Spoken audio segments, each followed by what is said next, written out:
faina. Nedraugaujam, tik susitikinėjam. Dar tik kažkelintas susitikimas. Simpatija jau pareiškė man. Vyras pasiūlo pavakarieniaut. Ko noriu išsirinkti, sakau, tai su šiuo šimu. Sako, tai paimk abiem. Perveda sumą už abu. Sakau, kai turėsiu, grąžinsiu. Nesako, kad reik, bet kad ir nereik, nesako. Po kelių dienų sako, jog neimu iš manęs pinigų ir nieko jam nereik. Kita susitikimą pasiūlo pavalgyti picos arba krabų. Sako, rinkis, ko nori. Aš kebabą pasiėmiau, o ko tau? Atsakiau, jog už pizzą pasiimsiu, nes gal namo pusę parsivešiu, einam sumokėti, sako, pardavėjas sumą, jis pasimeta. Sakau, aš sumokėsiu, galvoju vis tiek už sušius nesakė, jog nereik, sumoku. Ne tiek gavosi, tiek sušiai kainavo, duodu tą likutį, sakau, imk skolą, sako, nereik, ale laužosi. Sakau, naimk, pasiima tuos rudus centus. Ta pati vakarą siūlo kavos, pasiima, sako, imk ir tu, užmokėsiu. Aš jau iš baimės, jog vėl skola priskaičiuos, sakau, aš pati pasiimsiu, aišku, tai įdomus. Norėtųsi, juk vyras bent pasimatymų fazėje negailėtų pinigų, bet kaip yra, jog skupi šiek tiek, ar čia aš per mandagiai elgiuosi, žodžiu taip. Skupus vyras yra gerai. Yra gerai, nes, taupus vyras. Šeimoje toks yra neblogas variantas. Bet jo, pasimatymų fazėje, aplamai, kultūringa situacija, mano giliu įsitikinimu, tai kas kviečia, tas ir moka. Ne, jeigu vyras tave pakviečia, jisai turi ir sumokėti. Nes, kažkaip tai man taip yra nelogiška.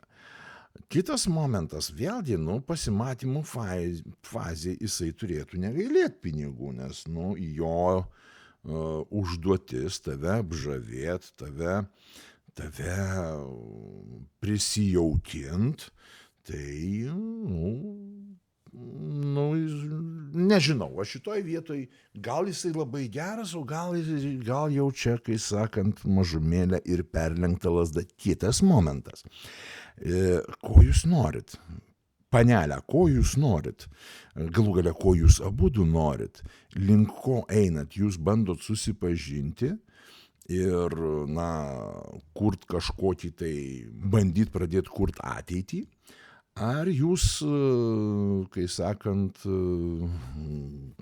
kaip čia pasakyti, kultūringiau žiūrite, kur trumpalaikį malonumą pagaut? Nes jeigu trumpalaikį malonumą pagaut, kas šiais laikais yra populiaru, tai, tiek jis moka, tai tiek ir duok.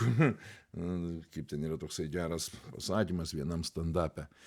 Jeigu vyras tau pažada žvaigždes, tai oralinį jam tegul daro vėjas. Čia, žodžiu, vertimas nevykęs, bet,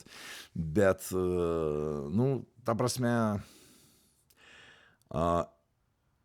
jeigu žadat kurt santykius, nesantykiaut, nepaleistuvystės, ne ten po mėnesiuko, po savaitėlės į lovytę, o kurti santykius, kad sukurt šeimą, ieškot vyro su vertybėm, su teisingu požiūriu, ieškot vyro tinkamo tapti jūsų vaikų tėvu, tai pasikalbėkit. Jūs abudu, man atrodo, lietuviai, ne? Lietuviškai mokat kalbėtis ir vienas ir kitas. Ir pasikalbėkit. Klausyk, o kaip tu žiūri tai? Finansų aptarimas finansų, pradiniai stadijoje, pažinties stadijoje yra normalus dalykas. Nes, čia dabar laužytis, kažkaip tai, ar aš per mandagiai elgiuosi. Mandagumas geras dalykas. Svarbiausia, kad tu savivertės neprarastum, savigarbos neprarastum. Vat šitas yra svarbiausias momentas. Tu turi būti, mergina, kurios jisai turėtų siekti. Ne tu sieki ten susirasti kuo greičiau, kas užpildys tavo ertmes, o jis turėtų tavęs siekti. Va, ir tai imat ir išsiaiškinat, nes ta tema kažkada tai turi būti išsiaiškinta, o jeigu jisai būtent finansiniai pusiai, tau visiškas grybas, tau netinka jo mąstysena, jo požiūris į pinigus, jo požiūris į šeimos formatą, tai kalbėkitės. Tai tu čia dabar, tai čia, mes mokam atskirai, pas tave koks požiūris? 50/50, mes visą savo gyvenimą, tai 50/50, man reikės dirbti ir per pusę mokėti už viską. Ar tu žadi kažkaip kitaip mūsų santykius, mūsų gyvenime kitaip žadi finansinės problemas spręsti. Ta prasme, paimi ir išsiaiškini ir sužinosi. Čia viskas labai paprasta. Sudėtingumus mes patys prisigalvojam.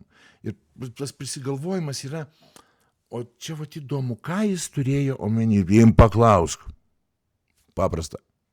Paklausk, ką turėjo omeny. Kodėl šitaip? O kodėl ne kitaip?